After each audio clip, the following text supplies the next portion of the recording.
All new tonight at 6, protecting your children from dangers lurking on social media. We're in the middle of Human Trafficking Awareness Month, and tonight we're spotlighting a local organization working to help our state's youngest survivors.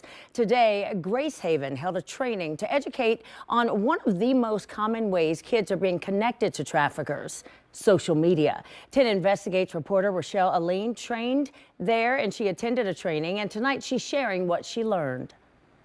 Leaders with Grace Haven say something as simple as a direct message or an app that parents don't notice on their child's phone could be the beginning of contact between your child and a trafficker. Reality is strangers have access to kids all day, every day through the internet. When it comes to human trafficking, experts say it can happen to anyone from any background.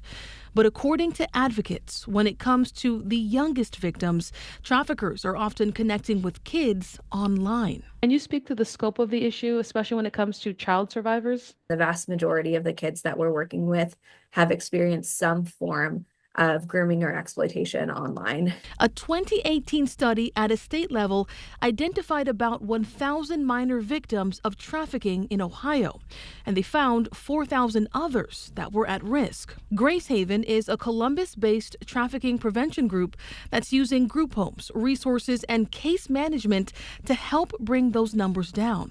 Friday, they held a virtual training to educate the public on how the internet can be used to groom kids.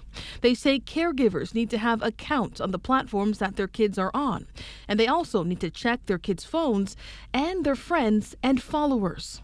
Making sure that your kiddo actually knows all of the people on that list, and that the people there are who they say that they are. And it's work that can't happen in a vacuum. So the group is also partnering with Franklinton Preparatory High School to make sure that educators are also on board with what to look out for. They're looking different, definitely dressing differently. Maybe they're becoming a little bit more timid or quiet and not talking, or the opposite and becoming really rambunctious where before they weren't like that. And Grace Haven will be hosting a special training just for educators next month. For more information, head to our website, 10tv.com. In Columbus, Rochelle Aline, 10TV News.